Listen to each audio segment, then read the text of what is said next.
GeM தொலைக்காட்சி நேயர்களுக்கு வணக்கம். அன்பரும் இரட்சகருமான இயேசு கிறிஸ்துவின் நாமத்தினால் உங்கள் அனைவருக்கும் அன்பின் வாழ்த்துக்கள். நீங்கள் விலையேற பெற்றவர்கள். மத்தேயு 10:30. உங்கள் தலையில் உள்ள மயிரெல்லாம் எண்ணப்பட்டிருக்கிறது. உங்க தலைமுடி கூட எண்ணி இருக்குதுன்னு சொல்லி இங்க பாருங்க பாக்குறோம். தலையில இருக்கிற முடி நீங்களும் நானும் ஒரு நாளெல்லாம் எண்ணாலும் சரி, இல்ல நம்ம பொறுமையா உட்கார்ந்து ஒரு மாச கணக்குல எண்ணாலும் எண்ண முடியுமா? கடவுள் சொல்ற வார்த்தையெல்லாம் பார்க்கும்போது ரொம்ப ரொம்ப ஆச்சரியமா இருக்கு. கடவுள் ஒவ்வொரு மனுஷனை பாருங்க, எவ்வளோ ஒரு உன்னிப்பான ஒரு கவனத்தோடு அவர் பாருங்க, ஒரு பாசத்தோடு ஒரு கரிசனையோடு அவர் பார்க்கிறார். ஒரு மனுஷனுடைய தலை முடிய கூட அவர் எண்ணி வச்சிருக்கிறார்னா எந்த அளவுக்கு அக்கறை உள்ளவரு. எனக்கு தெரிஞ்சு வீட்டில் இருக்கிற நம்ம பர்ஸ்ல இருக்கிற பணத்தையோ இல்ல பேங்க் அக்கௌண்ட்டையோ தான் எண்ணி எண்ணி வைப்போம். ஆனா இங்க கடவுள் பார்க்கும்போது பாருங்க, முடிய எண்ணி வச்சிருக்காராம். ஏதாவது முக்கியம் இல்லாத விஷயத்தை நம்ம எண்ணி எண்ணி வச்சு பார்த்திருக்கீங்களா? இல்ல, பார்க்க மாட்டோம். முக்கியம் இருந்ததுனால தான் பாருங்க, நீங்களும் நானும் அவருக்கு ரொம்ப ரொம்ப முக்கியம். ஆகையால் தான் தலை மயிரெல்லாம் எண்ணப்பட்டிருக்கிறதுன்னு வருதுங்க பாருங்க. தலைமுடிய போய் எண்ணி என்ன செய்ய போறோம்?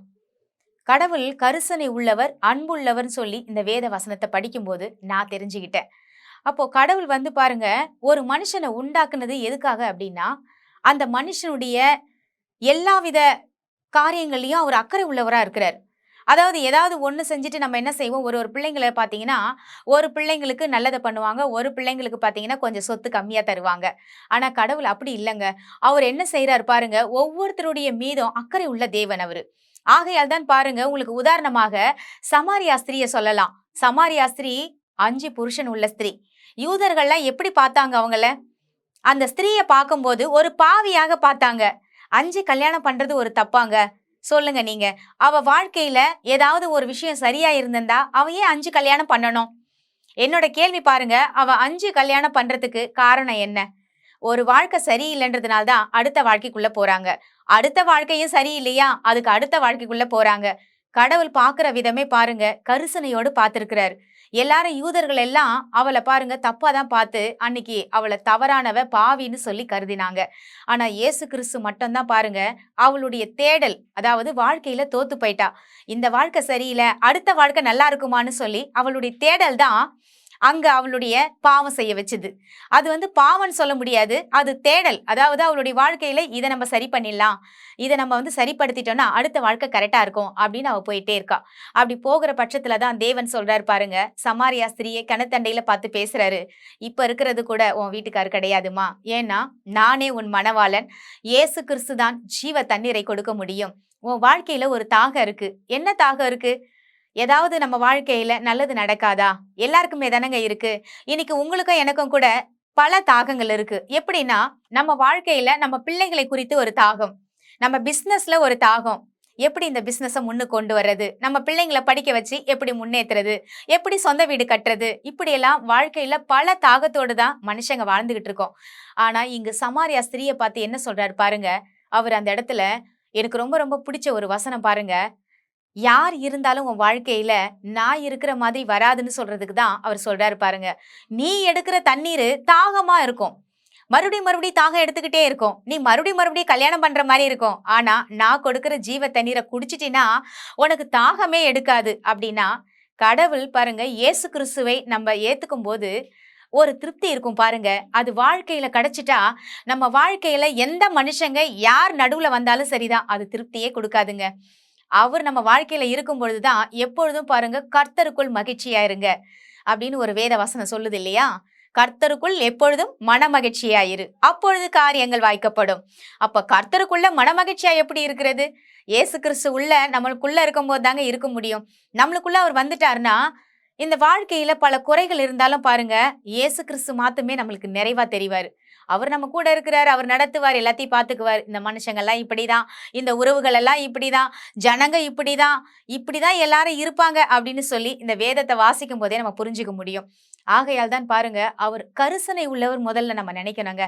அவரு எது முக்கியம்னா, இந்த வேத வசனத்தை நான் வாசிச்சுட்டு வரும்போது அதுக்கு முன்னாடி இருக்கிற வசனத்தையும் அதுக்கு பின்னாடி இருக்கிற வசனத்தையும் படிச்சு பாத்தீங்கன்னா, அடைக்கலான் குருவியை பத்தி பேசுறாரு. ஒரு காசுக்கு 2 அடைக்கலான் குருவியாம். அந்த அடைக்கலான் குருவிய பாருங்க, தரையில கீழே விழுந்துடாம பாதுகாக்கிறேன் ஆனா நீங்க அதை காட்டிலும் விசேஷித்தவர்கள்.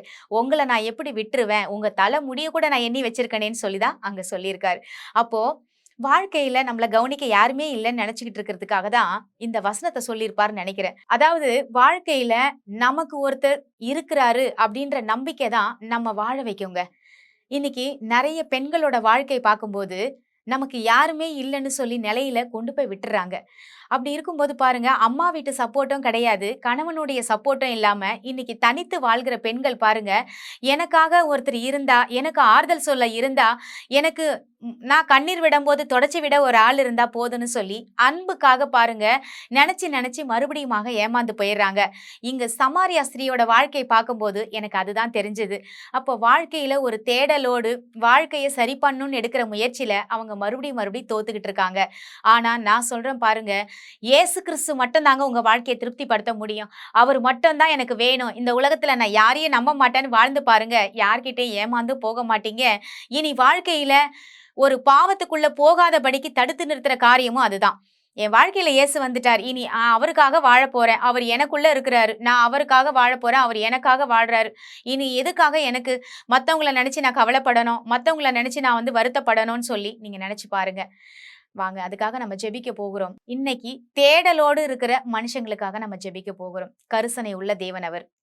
எங்கள் அன்பும் இரக்கமும் நிறைந்த நல்ல தகப்பனே, நாங்கள் உம்மண்டையில் வருகிறோம் சுவாமி. இந்த நாட்கள்ல ஆண்டவரே தகப்பனே, நாங்கள் விலையேற பெற்றவர்கள் என்ற தலைப்புல பார்த்தோம். நாங்கள் விலை மதிப்பற்றவர்கள் என்று எங்களை தூக்கி போட்டிருக்கலாம். எங்களுக்கு ஒன்றுக்கும் உதவாதவர்கள் என்று எங்களை ஒதுக்கி வைத்திருக்கலாம். ஆனாலும் இந்த நிகழ்ச்சி பார்த்து கொண்டிருக்கிற ஒவ்வொரு உள்ளங்களுக்காக நாங்கள் ஜெபிக்கிறோம் சுவாமி. ஆண்டவரே, ஒதுக்கப்பட்டவர்களுக்காக, தாழ்த்தப்பட்டவர்களுக்காக, இந்த உலகத்தில் புறக்கணிக்கப்பட்டவர்களுக்காக இயேசு கிறிஸ்து வந்தீர்.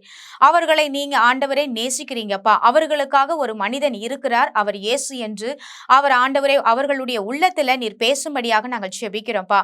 எனக்கு யாருமே ஆறுதல் சொல்ல இல்ல, எனக்கு தோள் சாய எனக்கு யாரும் இல்லை என்று சொல்லி மறுபடியுமாக தவறுக்குள்ள போகாதபடிக்கு ஆண்டவரே அந்த வாழ்க்கையை சரிப்படுத்த நீங்க இருக்கீங்க.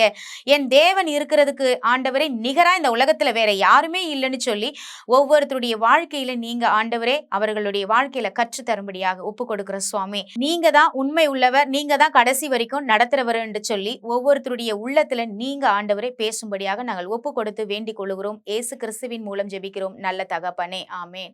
கர்த்தர் நம் அனைவரையும் ஆசிர்வதிப்பாராக. God bless you.